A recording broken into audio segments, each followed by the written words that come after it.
Hello, I'm Brad Klippert, one of your 8th Legislative District State Representatives. Thank you for tuning in for my final report on the 2010 session of the Legislature.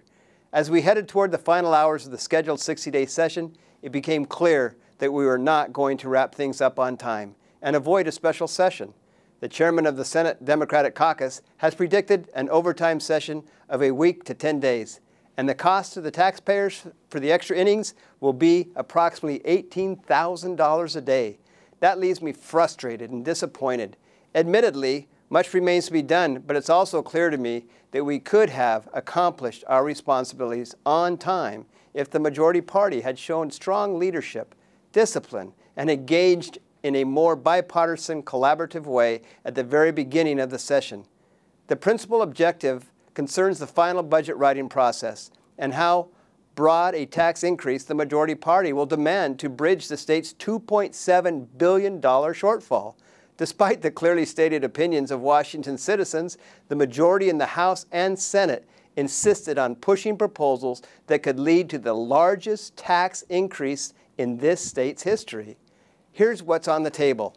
Senate Democrats have approved 2 tax increase bills. One would raise 22 taxes by $910 million over the next 16 months. Included in the bill is a sales tax increase of 0.3%. By itself, that's a $1 billion tax hike over the next 3 years. The House followed suit with its own tax package, a proposal drafted by the majority party that would take nearly $700 million out of our economy. That's $700 million families and employers can't afford right now.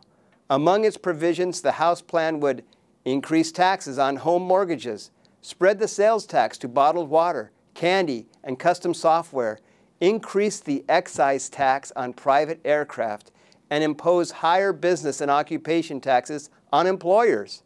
Most of the tax increases would be a hit on Washington's employers, many of whom have laid off workers, cut back hours, suffered through worker compensation and unemployment insurance increases, and are fighting to simply survive.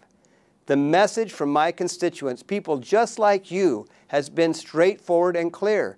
Approach the budget process like you and I do with our families and businesses. Make the distinction between what you want and what you can afford and absolutely need. I have said from the beginning that by setting priorities and reforming the way government delivers services, we can and/or could meet our constitutional duty and write a balanced budget without raising taxes. My solutions and the solutions proposed by my Republican colleagues are rooted in a very simple principle. Our state must live within its means.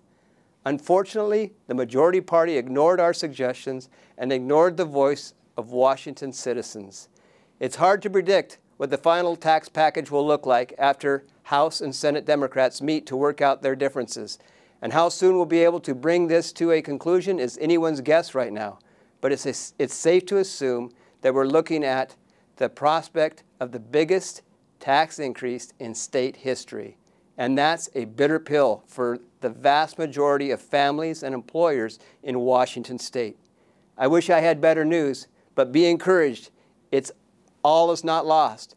We have gotten several positive things accomplished. We've worked together to make a constitutional amendment to allow judges to deny bail under certain conditions to those who would pose a risk to public safety.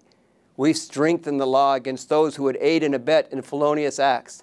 And we fought long and hard to protect the rights of citizens and the Taxpayer Protection Act. Although we lost that battle and the majority party prevailed in overturning and/or suspending Initiative 960, please know that I and my fellow members of the Republican caucus have and will continue to fight to protect you, your families, and your businesses. Hey, thanks for tuning in. It's always a pleasure to communicate with you. I'm your State Representative, Brad Klippert. It's an honor to serve you in all ways. God bless you. I love you all. Have a great Washington day.